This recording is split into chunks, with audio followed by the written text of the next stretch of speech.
Hello friend, जी जायसवाल अद्भुत ज्ञान गंगा में आप सभी का स्वागत है। दोस्तों, आज की हमारी कहानी है भगवान राम से जब न्याय मांगने आया एक कुत्ता। 7,000 साल पहले जब दुनिया के ज़्यादातर हिस्सों में शासक बर्बर हुआ करते थे, राम ने एक राजा के रूप में मानवता, त्याग और न्याय की अद्भुत भावना दिखाई। भारत में राम राज्य को सबसे न्यायपूर्ण व्यवस्था माना जाता है।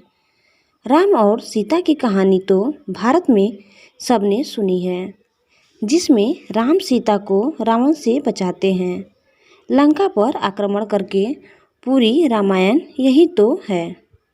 लेकिन वानर सेना और हनुमान जी से मिलने से पहले, यहाँ तक कि अयोध्या से वनवास लेने से पहले, श्री राम अपने भाई लक्ष्मण के साथ जनता को न्याय देते थे। जाने भगवान राम से जुड़ी एक रोचक घटना के बारे में, जो राम और रावण युद्ध से पहले रामचरितमानस से पहले की है। तो आइए दोस्तों, आगे हम इस वीडियो के माध्यम से जानते हैं।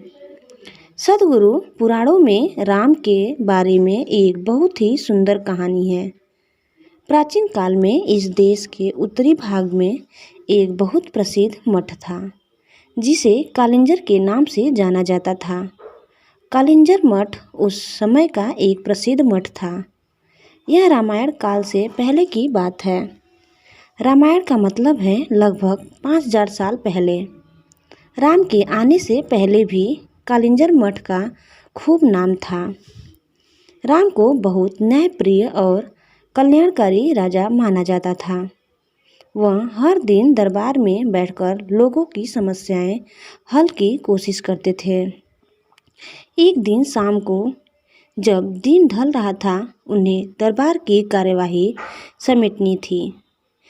जब वह सभी लोगों की समस्याएं सुन चुके थे, तो उन्होंने अपने भाई लक्ष्मण, जो उनके परम भक्त थे, से बाहर जाकर देखने को कहा कि कोई और तो इंतजार नहीं कर रहा। लक्ष्मण ने बाहर जाकर चारों ओर देखा और वापस आकर बोले, कोई नहीं है। आज का हमारा काम अब खत्म हो गया है। राम बोले, जाकर देखो, कोई हो सकता है। यह थोड़ी अजीब बात थी। लक्ष्मण अभी अभी बाहर से देखकर आ चुके थे, मगर वह फिर से जाकर देखने के लिए कह रहे हैं। इसीलिए लक्ष्मण फिर से गए और चारों ओर देखा, वहाँ कोई नहीं था। वह अंदर आने ही वाले थे, तभी उनकी नज़र एक कुत्ते पर पड़ी, जो बहुत उदास चेहरा लिए बैठा था और उसके सिर पर एक चोट थी। तब उन्होंने कुत्ते को देखा और उससे पूछा, क्या तुम किसी चीज़ का इंतजार कर रहे हो? कुत्ता बोलने लगा, हाँ, मैं राम से न्याय चाहता हूँ। तो लक्ष्मण बोले, तुम अंदर आ जाओ, और वह उसे दरबार में ले गए। कुत्ते ने आकर राम को प्रणाम किया और बोलने लगा। वह बोला, हे राम, मैं न्याय चाहता हूँ। मेरे साथ बेवजह हिंसा की गई है। मैं चुपचाप बैठा हुआ था। सर्वथा सिद्ध नाम का यह व्यक्ति आया और बिना किसी वजह के मेरे सिर पर छड़ी से वार किया। मैं तो बस चुपचाप बैठा हुआ था। मैं न्याय चाहता हूँ। राम ने तत्काल सर्वथा सिद्ध को बुलवा भेजा, जो एक भिखारी था। उसे दरबार में लाया गया। राम ने पूछा, तुम्हारी कहानी क्या है? यह कुत्ता कहता है कि तुमने बिना वजह उसे मारा। सर्वथा सिद्ध बोला, हाँ, मैं इस कुत्ते का अपराधी हूँ। मैं भूख से बौखला रहा था। मैं गुस्से में था, निराश था। यह कुत्ता मेरे रास्ते में बैठा हुआ था, इसीलिए मैंने बेवजह निराशा और गुस्से में इस कुत्ते के सिर पर मार दिया। आप मुझे जो भी सज़ा देना चाहें दे सकते हैं। फिर राम ने यह बात अपने मंत्रियों और दरबारियों के सामने रखी और बोले, आप लोग इस भिखारी के लिए क्या सज़ा चाहते हैं? उन सब ने इस बारे में सोचकर कहा, एक मिनट रुकिए, यह बहुत ही पेचीदा मामला है। पहले तो इस मामले में एक इंसान और एक कुत्ता शामिल है। इसलिए हम सामान्य तौर पर जिन कानूनों को जानते हैं वे इस पर लागू नहीं होंगे। इसलिए राजा होने के नाते यह आपका अधिकार है कि आप फैसला सुनाएं। फिर राम ने कुत्ते से पूछा, तुम क्या चाहते हो? क्या तुम्हारे पास कोई सुझाव है? कुत्ता बोला, हाँ, मेरे पास इस व्यक्ति के लिए एक उपयुक्त सजा है। राजा बोले, वह क्या है, बताओ। तो कुत्ता बोला, इसे कलिंजर मठ का मुख्य महंत बना दीजिए। राम ने कहा, तथास्तु, और भिखारी को प्रसिद्ध कलिंजर मठ का महंत बना दिया गया। राम ने उसे एक हाथी दिया। भिखारी इस सजा से बहुत प्रसन्न होते हुए हाथी पर चढ़कर खुशी खुशी मठ चला गया। दरबारियों ने कहा, यह कैसा फैसला है? क्या यह कोई सजा है? वह आदमी ने बहुत खुश हुआ। फिर राम ने कुत्ते से पूछा, क्यों नहीं तुम ही इसका मतलब बताते? कुत्ते ने कहा, पूर्व जन्म में कलिंजर मठ का मुख्य महंत था और मैं वहाँ इसलिए गया था क्योंकि मैं अपने आध्यात्मिक कल्याण और उस मठ के लिए सच्चे दिल से समर्पित था, जिसकी बहुत से दूसरे लोगों के आध्यात्मिक कल्याण में महत्वपूर्ण भूमिका थी। मैं वहाँ खुद के और हर किसी के आध्यात्मिक कल्याण के संकल्प के साथ वहाँ गया और मैंने इसकी कोशिश की। मैंने अपनी पूरी कोशिश की, मगर जैसे जैसे दिन बीते धीरे धीरे दूसरे छिटपुट विचारों ने मुझे प्रभावित करना शुरू कर दिया। महंत के पद के साथ आने वाले राम और ख्याति ने कहीं न कहीं मुझ पर असर डालना शुरू कर दिया। कई बार मैं नहीं मेरा अहम काम करता था। कई बार मैं लोगों की सामान्य स्वीकृति का आनंद उठाने लगता था। लोगों ने मुझे एक धर्म गुरु की तरह देखना शुरू कर दिया। अपने अंदर मैं जानता था कि मैं धर्म गुरु नहीं हूँ, मगर मैंने किसी धर्म गुरु की तरह बर्ताव करना शुरू कर दिया और उन सुविधाओं की मांग करना शुरू कर दिया जो आम तौर पर किसी धर्म गुरु को मिलनी चाहिए। मैंने अपनी संपूर्ण रूपांतरण की कोशिश नहीं की, मगर उसका दिखावा करना शुरू कर दिया और लोगों ने भी मेरा समर्थन किया।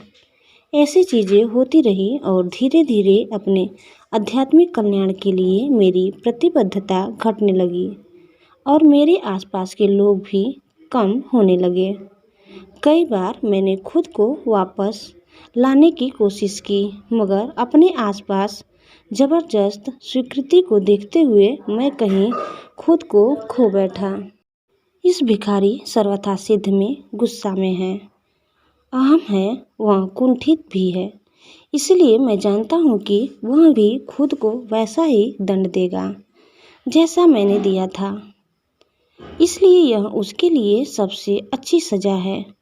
उसे कलिंजर मठ का मुख्य महंत बनने दीजिए। तिथि निर्धारित करने की वैज्ञानिक प्रक्रिया के अनुसार राम का जन्म 5016 ईसा पूर्व हुआ था, जो करीब करीब 7000 वर्ष से थोड़ा ज़्यादा है। 7000 साल पहले जब दुनिया के ज़्यादातर हिस्सों में शासक बर्बर हुआ करते थे, राम ने एक राजा के रूप में मानवता, त्याग और न्याय की अद्भुत भावना दिखाई। उनका राज्याभिषेक बहुत कम उम्र में ही हो गया था, मगर कुछ सरल परिस्थितियों के कारण उन्होंने राजगद्दी छोड़ दी। ऐसी छोटी मोटी परिस्थिति को ज़्यादातर लोग अनदेखा कर देते, मगर राम उसे अनदेखा नहीं कर सकते थे, क्योंकि उनके अंदर न्याय की भावना बहुत प्रबल थी। इसलिए उन्होंने राजा का पद छोड़ दिया और अपनी पत्नी तथा एक भाई के साथ राज्य छोड़कर चले गए। वे उनका साथ नहीं छोड़ना चाहते थे और उनके पीछे पीछे चल दिए। तीनों जंगल में सत्ता सुख सुविधाओं के बिना और गुमनामी में रहे।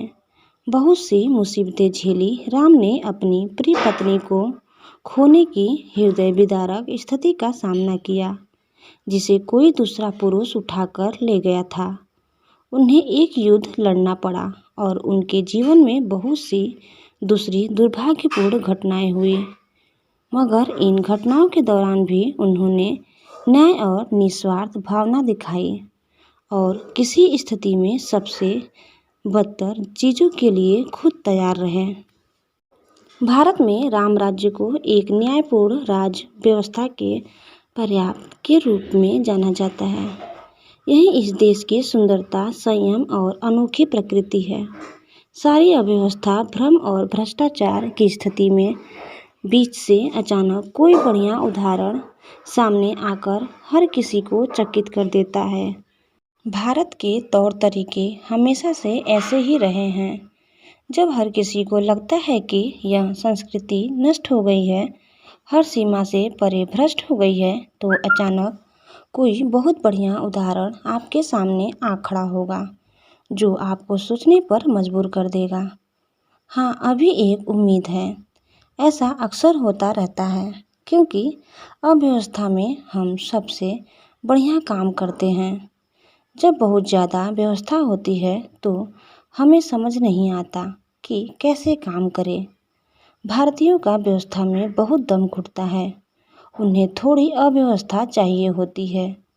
मैं जानता हूँ कि पश्चिमी लोगों के लिए यह कुछ ज़्यादा अव्यवस्था है, मगर यह बस थोड़ी सी ही है। ठीक है, क्या थोड़ा है और क्या ज़्यादा, इसका मानदंड हर देश के लिए अलग अलग होता है। भारतीय मानदंडों से यह बस जरा सी अव्यवस्था है और उसके बिना वे सहज महसूस नहीं करते। उन्हें इसकी ज़रूरत होती है। उन्हें यहाँ एक दूसरे से थोड़ा टकराने की ज़रूरत पड़ती है, वरना उन्हें एक दूसरे की कमी महसूस होती।